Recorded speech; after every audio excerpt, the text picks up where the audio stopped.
माइले कले यही माटी की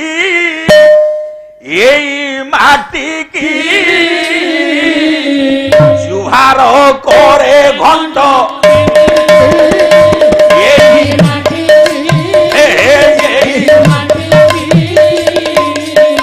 जुहार करे घंट आपमान को आगो को आनी गोटे प्रारंभिक भक्ति संगीत नयागढ़ माटी की आज्ञा मथान तो मथालुटा प्रणाम कहीं आज्ञा माँ एठी एमिति प्रतिभा जन्म नहीं चंदी द्वितीय थाकर कथा मु बेसी समय नेबिनी से प्रसंग को उपसंहार करबा आपण मानकर मात्र घंटाए 1.5 घंटा पई धैर्य दरकार ये नयागढ़ माटीर ऐतिह्य संपर्क दीपद कथा कही मो प्रथा प्रसंग को आगु नेबी गोटे पद संगीत आनुची देखो आपण मान सुनुते आ भितर के आसुछन र कोन कहिले से कवि ना पछरे आनिमी एई नयागढ़ जिला को कवि मुंडिया माइले काई कि मुंडिया माइले कले यही माटी की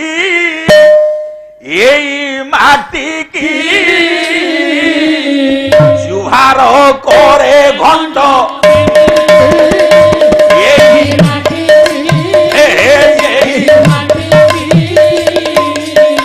जुहार करे घंट मु आपण मानकु रणपुर पाखुर टिके एई पर्यंत आनु कले विदेशी पिस्तौल लोही विदेशी लोही बुझिले बाउंश लाठी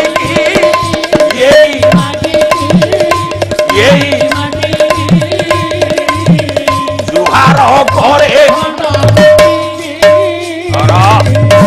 आज्ञा मान कले विदेशी पिस्तौल नोही समतुल बुझिले बाउंश लाठी आपण मान ये संपर्क रे जानती निश्चय सेदिन रणपुर रे जो प्रजा आंदोलन हेतिला तत्कालीन समय आरएल भेजेल गेट देखंतु ए अंचल आपण माने शहीद रघु दिवाकर कथा हुए तो रणपुर इतिहास सुनि सेदिन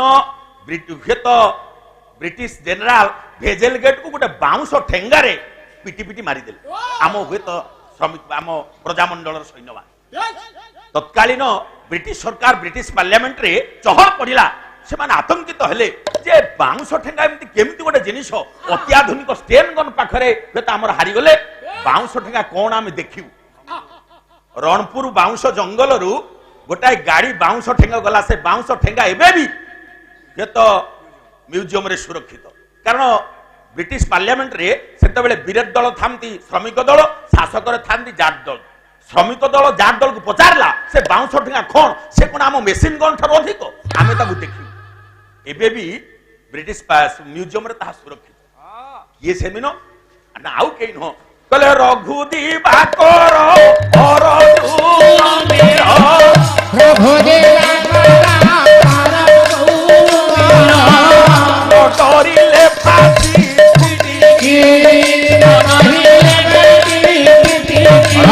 सेदिन से जो दी जण शहीद हेले रघु आ दिवाकर तांको संगे अर्जुन संग कहले आउ किए ना गायक सम्राट विश्वनाथ भट्ट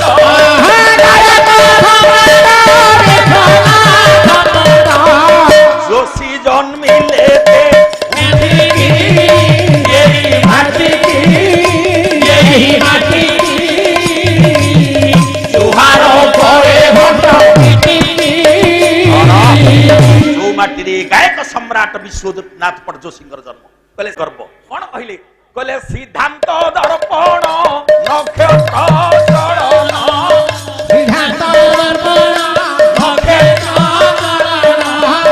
चरण करंती वृष्टि की गणना करंती जो खंडपड़ा माटी रे ओडिशार जने अद्वितीय संतान जन्म नैथिला ए भोली पुओ भेत माटी का जन्म तो आसी तत्कालीन समय प्रख्यात ग्रंथ सिद्धांत दर्पण रचयिता महामहोपाध्याय पठाणी सामंत महोदय कौन विशेषत्व थिला ना पाखकु न गले पहाड़ नापिले पाखकु न गले धरि तिनि खंड काठी एही माटी जुहार करे भट्ट ପଠାଣି ସାମନ୍ତ କାଠ ଯୋଡ଼ି ବ୍ରିଜ ଉପରେ ବସିଛନ୍ତି। ନିକଟରେ ସୁଦୂର ବିରାଟ ପାହାଡ଼ର ମାପିବା ପାଇଁ ଯେତେବେଳେ ବ୍ରିଟିଶ ସରକାର ପଚାରିଲା କଲା ମୋ ପାଖକୁ ଯିବା ଦରକାର ନାହିଁ, ଏଇଠି ବସି ପାହାଡ଼ର ଉଚ୍ଚତା ନିର୍ଣ୍ଣୟ କଲେ 2 ଖଣ୍ଡ ବାଉଁଶ କାଟି ସାହାଯ୍ୟ।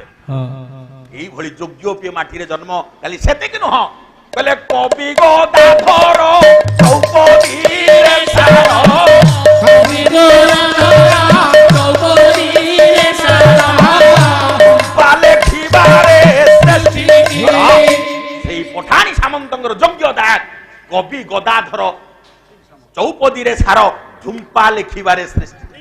যদি ওড়িশা মাটিরে ঢুম্পা সঙ্গীতর স্রষ্টা কিଏ ହେଇଥାନ୍ତି কবি গদাধর চৌপদীরে দাধর চৌপদীরে সার কবি গদাধর চৌপদীরে সার পালে খিবারে পালে খিবারে বারিক অর্জুন কবি খড়ির বারিক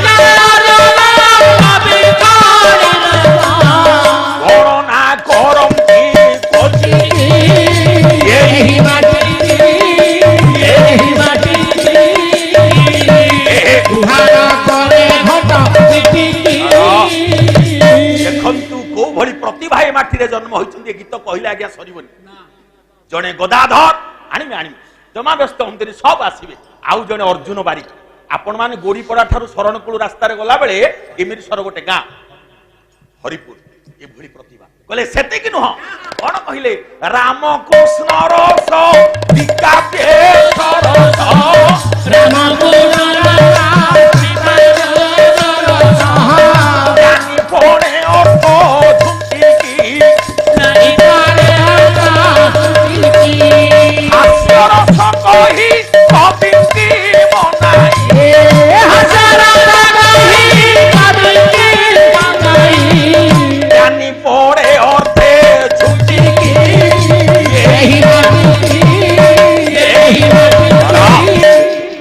रामकृष्ण रस दिकाव्य सरस ओडिशार 2 जन प्रभु उपरे कृष्ण रस उपरे लिखिले प्रबंध पूर्णचंद्र भगवान राम को उपरे लिखिले राघव विलास से कवि के जानी सारे पदटा केमिति कौन कहले मुगुर बाड़िया पद की बढ़िया मुगुर बाड़िया पद की बढ़िया जानी न पारती हेती की जानी न पारती हेती की भाऊ भाऊ घंट उत्तरे प्रघट भाऊ भाऊ उत्तरे प्रघट गाला से इन भरो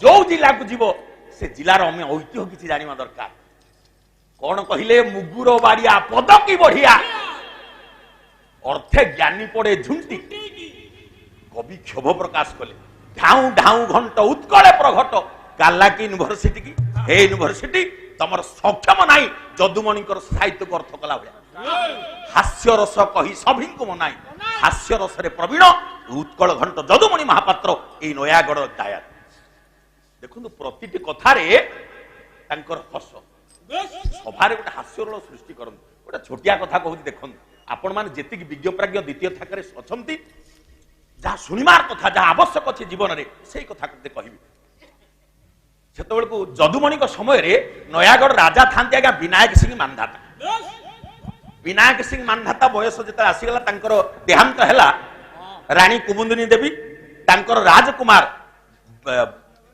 ब्रजवल्लभ सिंह सी युवराज हेले देख जदुमणिकर समसामयिक थिले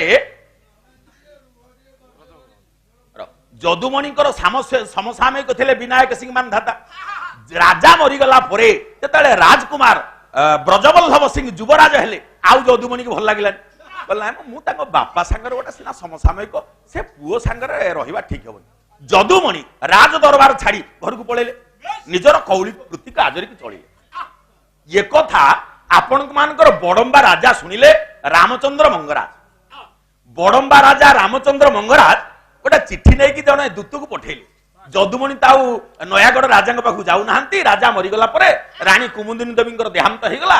ତେଣୁ ଯଦୁମଣିକି ଆମ ରାଜସଭାକୁ ନେଇ ଆସିବା। ରାମଚନ୍ଦ୍ର ମଙ୍ଗରାଜ ଚିଠିଟିଏ ଲେଖି ପଠେଇଲେ ଇଟାମାଟି ନୟାଗଡ଼ ଯଦୁମଣିଙ୍କ ପାଖକୁ। ଯଦୁମଣି ବସିଛନ୍ତି, ଦୂତ ଆସିକି ପହଞ୍ଚିଲା, କହିଲା ରାଜକବି ମୁଁ ବଡମ୍ବାରୁ ଆସିଛି, ରାଜା ମତେ ରାମଚନ୍ଦ୍ର ମଙ୍ଗରାଜ ପଠେଇଛନ୍ତି, ଆପଣ ଯାଇ ରାଜାଙ୍କ ଦରବାରରେ ଆଜିଠାରୁ ରାଜକବି ଭାବରେ ରହିବେ। ଆଉ କୋଉ ଦିନ ଯିବେ, କୋଉ ଦିନ ଠାରୁ ଯାଇ ପହଞ୍ଚିବେ କୁହନ୍ତୁ। ଯଦୁମଣି ଗୋଟିଏ ଧାଡି ଲେଖିଦେଲେ, କହିଲେ ଯାଅ ଏଟା ରାଜାଙ୍କୁ ଦେଇଦବ। ଆନନ୍ଦ ମନରେ ରାଜଦୂତ ପରା ବଡମ୍ବା ଏବେ ଫେରିଲେ। ରାଜାଙ୍କ ଉତ୍ତର କଣ ଦେଇଛନ୍ତି ପତ୍ରଟି ତ ବଢାଇ। ରାଜା କଣ ଉତ୍ତର ଦେଇଛନ୍ତି? ରାମଚନ୍ଦ୍ର ଦେବଙ୍କୁ ପତ୍ରଟା ଦେଇଦେଲେ। କଣ ଲେଖିଛନ୍ତି? ଯଦୁମଣି ଉତ୍ତର ଦେଇଛନ୍ତି, ରାମଚନ୍ଦ୍ର ଶଳାରାରେ ତୁମ୍ଭ ଆମ୍ଭ ଭେଟ। ଦେଖନ୍ତୁ ଇଏ ଯଦୁମଣି ଲେଖିଦେଲେ ଧାଡିଟାରେ, ରାମଚନ୍ଦ୍ର ଶଳାବାରେ ତୁମ୍ଭ ଆମ୍ଭ ଭେଟ। ରାଜା ରାଗିଗଲେ, କାରଣ ତାଙ୍କ ନାଁ ରାମଚନ୍ଦ୍ର ନା, ରାମଚନ୍ଦ୍ର ମଙ୍ଗରାଜ। କହିଲେ କିରେ ଯଦୁମଣି କଣ ଏମିତି ଲେଖିଛି, ରାମଚନ୍ଦ୍ର ଶଳାବାରେ ତୁମ୍ଭ ଆମ୍ଭ ଭେଟ। ଆଚ୍ଛା ହଉ, କହିଲେ ସେ ତ ଆସିବନି, ମୁଁ ସମୟ ସୁଯୋଗ ନେଇକି କେମିତି ପ୍ରତିଶୋଧ ନେବି। ଠିକ 2-4 ଦିନ ଯାଇଛି, ସେଦିନ ମଙ୍ଗଳବାର, ରାଜା ବସିଛନ୍ତି, ପାରିଷଦ ବର୍ଗ ବସିଛନ୍ତି, ଯାଇକି ଯଦୁମଣି ପହଞ୍ଚିଗଲେ। ଯଦୁମଣି କି ଦେଖିକି ରାଜାଙ୍କର ପାଦ ରାଗ ପୁରା ପାଦର ମୁଣ୍ଡକୁ ଚଢିଗଲା। କହିଲା ଆରେ ଏତେ ସଭାରେ ମତେ ଅପମାନ କରିଛି, ସେଦିନ ମୁଁ ବଡ ପାଟିରେ ପତ୍ରଟା ପଢିଲି, ସେ ଲେଖିଛି ରାମଚନ୍ଦ୍ର ଶଳାବାରେ ତୁମ୍ଭାମ ଭେଟ। ଯଦୁମଣି ପହଞ୍ଚିଲେ, ଯଦୁମଣିକୁ ଆସନଟିଏ ଦେଲେ। ଯଦୁମଣି ସେମିତି ଠିଆ ହେଇଛନ୍ତି। ଅନ୍ୟ ପଣ୍ଡିତ ମାନେ କହିଲେ ମଣିମା ଯଦୁମଣି ପରେ ଆସିଛନ୍ତି, ଆପଣ ଖବର ଦେଇଥିଲେ। କହିଲେ ଓ ଯଦୁମଣି, ତୁମର ଏତେ ସାହସ, ମୁଁ ମୋ ଲୋକକୁ ପଠେଇଥିଲି, ତମେ କଣ ଲେଖିଦେଲ ରାମଚନ୍ଦ୍ର ଶଳାବାରେ ତୁମ୍ଭାମ ଭେଟ। ଆଜ୍ଞା ଯାହା ତ ଲେଖିଛି ସେଇ ଅନୁସାରେ ମୁଁ ପହଞ୍ଚିଛି। ନା ମାନେ ନା ମୁଁ ଲେଖିଥିଲି ରାମଚନ୍ଦ୍ର ଶଳାବାରେ ତୁମ୍ଭାମ ଭେଟ। ଆଜି କୋଉ ବାର? ନା ଆଜି ମଙ୍ଗଳବାର। ନା ମୁଁ କଣ ଭୁଲ ଲେଖିଛି ନା ଭୁଲରେ ଆସିଛି? ରାମଚନ୍ଦ୍ରଙ୍କ ଶଳା କିଏ? ସୀତା ହେଲେ ଭୂମିରୁ ଜାତ, ମଙ୍ଗଳ ହେଲେ ଭୂମିରୁ ଜାତ, ତେଣୁ ସୀତାଙ୍କ ଭାଇ ହେଲେ ମଙ୍ଗଳ, ରାମଚନ୍ଦ୍ରଙ୍କ ଶଳା କିଏ ହେଲେ ମଙ୍ଗଳ। ଆଉ ମଙ୍ଗଳବାର ତ ମୁଁ ପହଞ୍ଚିଲି, ଅସୁବିଧା କୋଉଠି? এই হচ্ছে নয়াগড় জেলা, এই হচ্ছে নয়াগড় মাটি। দেখন্তু কেতে ঐতিহ্য আর তাঙ্ক কথারে সাহিত্য সৃষ্টি হয়ে। এক বর্ণ সমুদ্ভব চতুর্বল ফলপ্রদ অলুলোম বিলোম ভ্যাম কুর্বমন কুবন্ধ সর্ব। আজির দ্বিতীয় পর্যায়ে আপন মানকু যেহেতু ইয়ে আম নিকটরে সে জাতীয়তা বোধ উদ্রেক হুয়ে, দেশপ্রীতি জাতিপ্রীতি অঞ্চল প্রীতি উদ্রেক হুয়ে। গীতটা তো মাত্র অধা হয়েছি, ये नयागढ़ प्रतिभा सरीनी देखा काली आउट रहा काली की 2-4 पद पढ़ा, तथापि गोटे जोड़े पद पढ़ी दूसरी। जहाँ समस्त दाता मान उद्देश्य भगवान को निवेदन करी, से महाप्रभु समस्त मंगल वर्धन करंतु। से नुह कहले कवि उपइंद्र कवि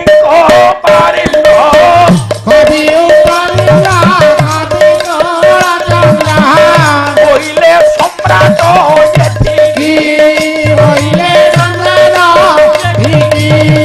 କହିବାକୁ ଗଲେ ଉପମା ଛଳରେ,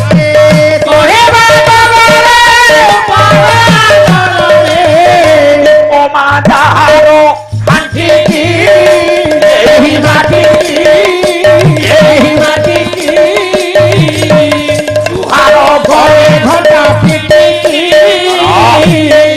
ଆଉ ଜଣେ ଓଡ଼ିଶାର ପ୍ରସିଦ୍ଧ କବି, ଯିଏ ଓଡ଼ିଆ ସାହିତ୍ୟ କହିଲେ ଯାହାକୁ ବୁଝାଏ, कवि सम्राट उपेन्द्र भंज।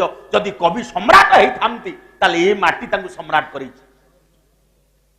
बड़गाँ रघुनाथ अभय आशीर्वाद राम तारक मंत्र वेत कृपारू आज जदि कवि सम्राट होती ताले ये माटी तांको कवि सम्राट करी। कहले सेतिक नुह, कौन कहले? कहले जेना जे ग्रामे जनमी ब्रह्मांड बिनामी, ग्रामे जनमी অভিঙ্কর লেখে পষ্টিকি, কবি সূর্য স্থান রহিণী রূপণ,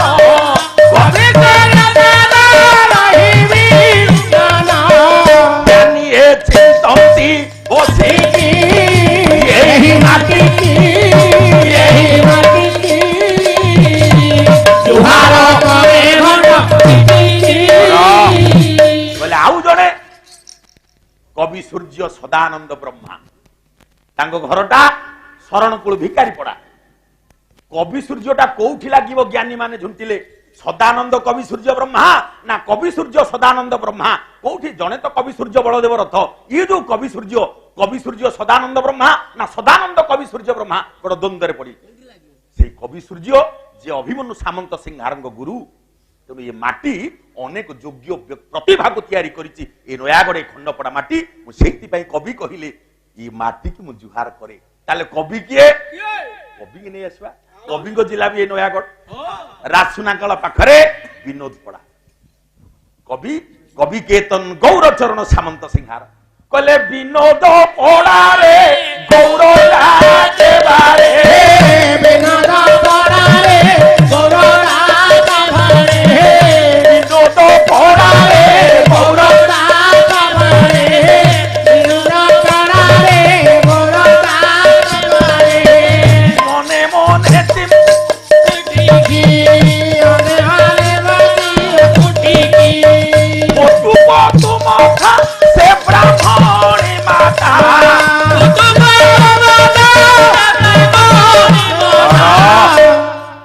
पणते घोड़ाई